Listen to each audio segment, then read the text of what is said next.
This is the Bay Area's news station. KRON-4 News at 11 starts now. Breaking news into the newsroom tonight at 11. Police officials say there's been a deadly shooting in San Francisco's Mission District tonight. It happened between 16th Street and South Van Ness. KRON-4's Jeff Bush is live at the scene where investigators are trying to piece together how and why this all started. Jeff. Well, Pam, we're here at the corner of South Van Ness and 16th Street, and homicide detectives are about a half a block away trying to figure out what's going on here.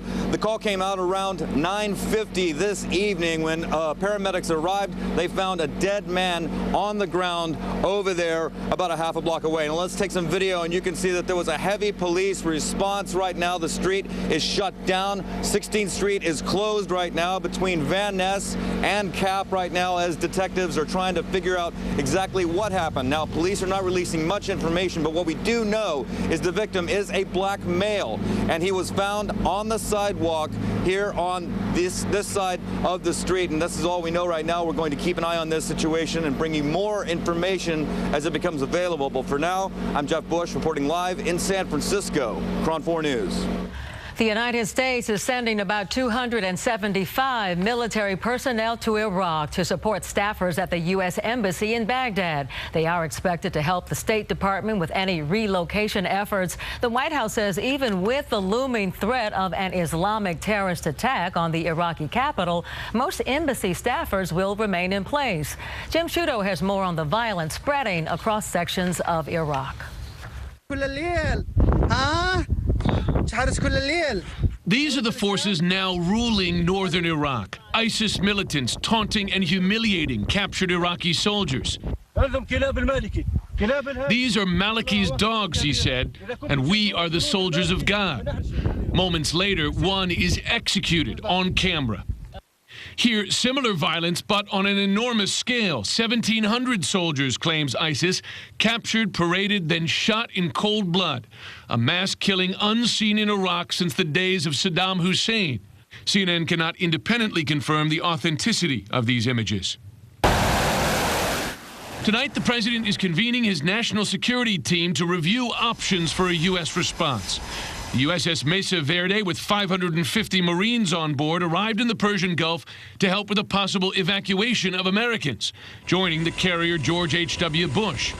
Secretary Kerry, in an interview with Yahoo News, acknowledged airstrikes on Iraqi targets are now under consideration. When you have people murdering, assassinating in these mass massacres, you have to stop that. And you do what you need to do if you need to try to stop it from the air or otherwise.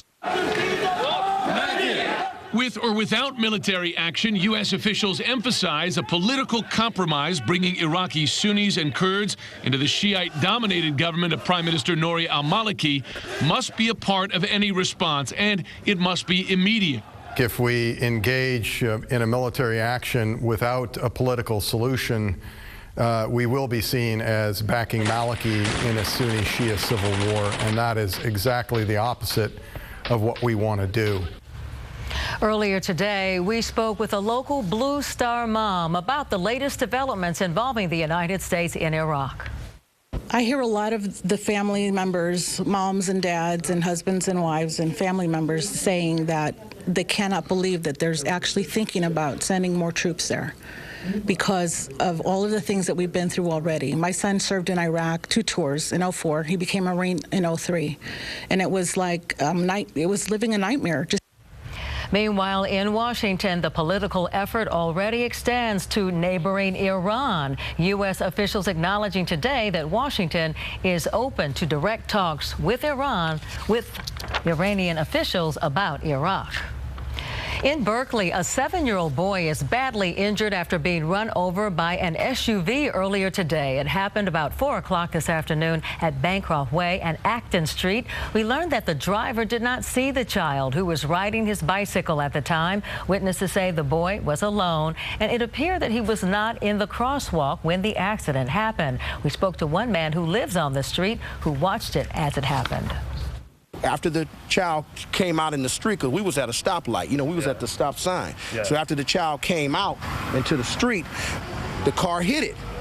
and everybody seen it, and everybody was saying, stop, stop. But the person didn't understand that they were talking to them. Right.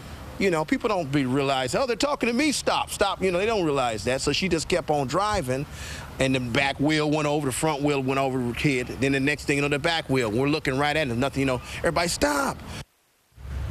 Police say the boy did suffer serious injuries but is expected to survive and that the driver is cooperating with the investigation.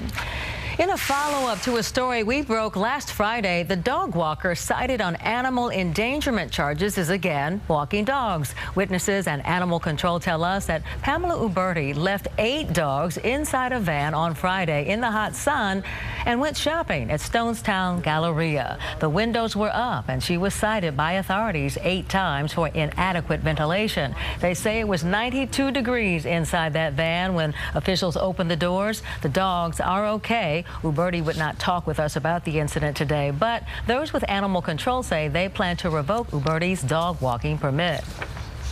We haven't actually had to do this before, but we are planning on initiating the revocation process for her dog walker permit.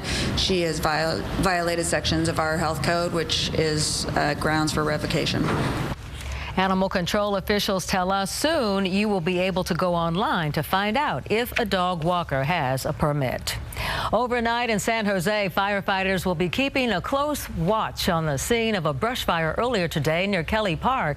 About 50 firefighters battled that blaze today. The area is loaded with dry grass, and investigators think the fire was sparked by a contractor who was offloading a truckload of wood chips. Several acres of grass and brush were scorched today.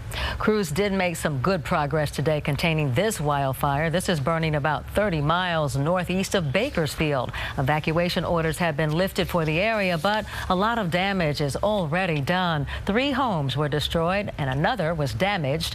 Gusty winds and bone-dry conditions helped this fire to spread quickly. More than 2,600 acres burned. The fire is now 50% contained. No injuries have been reported, and the cause at this time is unknown.